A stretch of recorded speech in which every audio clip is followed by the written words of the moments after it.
What do you got? I didn't call you. I'm glad you both are here. Patrick and I found evidence.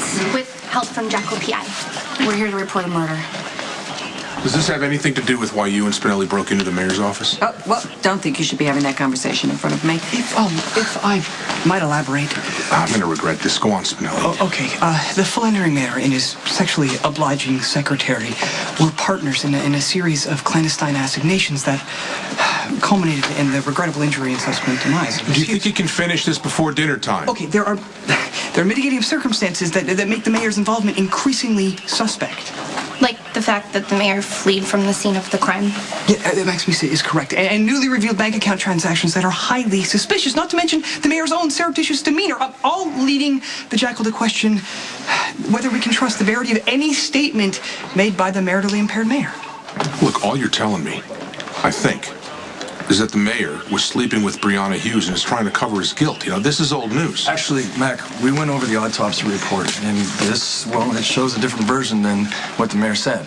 Brianna did die from a bump to the head, but not just a single bump as we originally thought. Matt is being accused of mishandling the surgery. This points to something different. Yeah, you're trying to protect your brother, and you don't talk in complete sentences. Robin, tell me what's going on.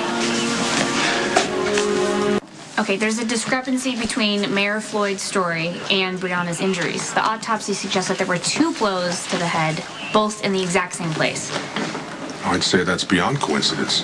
Well, we're thinking the second blow is the fatal one. Well, don't forget about the bank account. Spinelli hacked into Brianna's checking account and... Maxie, there's no need to belabor the details of the Jackal's methodology. For one, Spinelli and I agree. Basically, Mayor Floyd was giving Brianna a lot of money. How much? $100,000 over the last 3 months. That's quite a sum.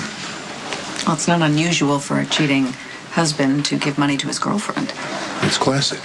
Brianna Hughes was blackmailing Mayor Floyd, and he struck a blow that led to her death. He was trying to make it look like an accident. Yeah, the commissioner is only partially correct. What do you mean?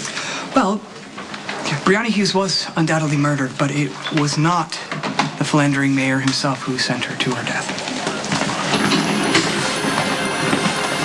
Then who did? The philandering mayor could not possibly have been the culprit who struck the fatal blow to Brianna Hughes. Then who do you suspect? Well, I have no alternate suspect at present, but the PI handbook expressly states that the first suspect is seldom guilty. The PI handbook? Look, we've got evidence, plus Patrick and Robin's analysis of the autopsy. That's plenty to issue a warrant for the mayor's arrest.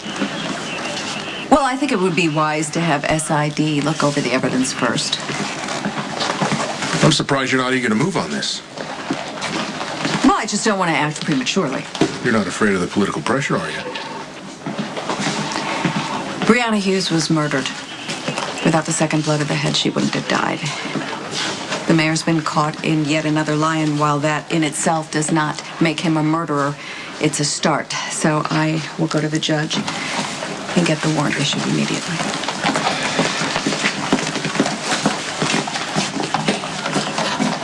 Judge Foster has agreed to hear the petition on Floyd's arrest, so I'm going to go take care of that right now. Well, what about Patrick and Robin? They were in the hotel room after Brianna was knocked unconscious.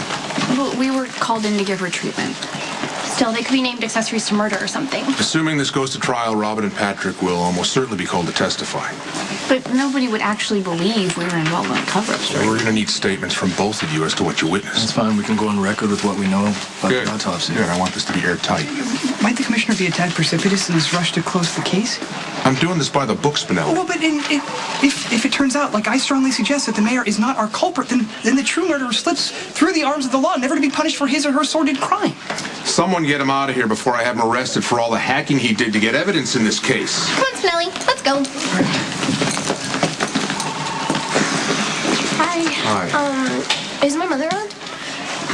She stepped away to get some paperwork, but she should be back. Well, that could be the end of the malpractice suit. That second fatal blow to Brianna's head proves that Matt did his job and did not kill her during surgery. Brianna was alive when we brought her to the hospital. Diane could prove that Matt should have been able to save her, and I should have made sure that he did. You're being too hard on yourself, again, and Matt. We'll see.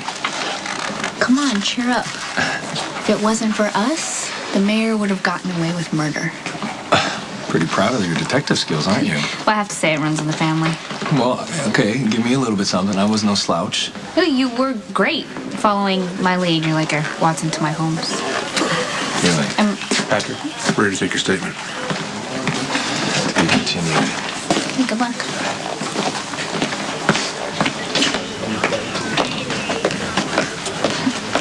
Hey. Hey, this is so typical, Mom. Oh, maybe she's just running late. I'm doing an AP Summer Civics course, and my mom was supposed to walk me through a day on the job. Obviously, she forgot. Didn't I have to tell you I spent most of my childhood in this room waiting for my mom, my dad, and Uncle Mac. Didn't it make you crazy? Well, on the upside, you get to know how the police really work. And you learn that Sergeant Hanson always has candy at the top of his desk.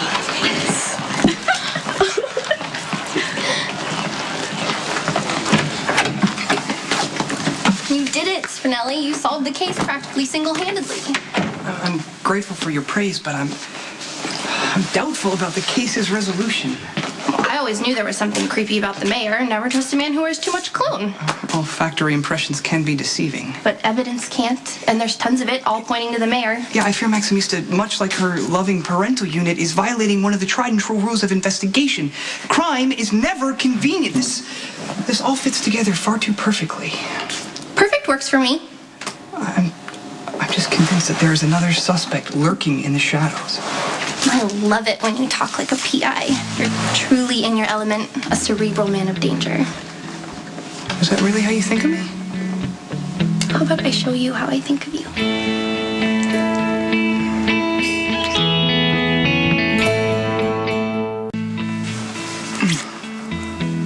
I am indeed gratified by Maximista's fervor.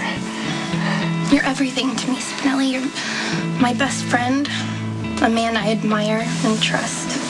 And I think you're brilliant and an amazing detective. Wow, I am most flattered. We solved this case together because of your genius. And now, I think that we should celebrate.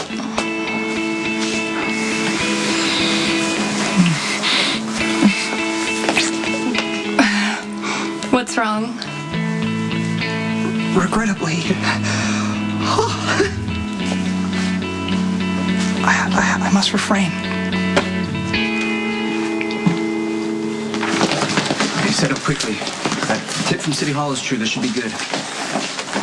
D.A. Davis, do you know anything about a rumored high-profile arrest? No comment. What's the meaning of all this? What's going on? Mayor Floyd, are you here to speak to D.A. Davis? Can you tell us what this meeting is about? I'm looking for Commissioner Scorpio. I need to see him immediately. Commissioner, do you have any comment? Is that a warrant in your hand?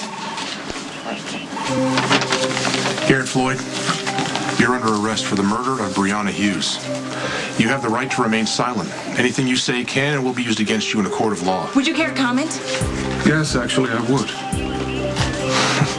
This is an outrageous farce. I am completely innocent, and there's absolutely no way District Attorney Davis can prosecute me. Why is that, Mayor Floyd?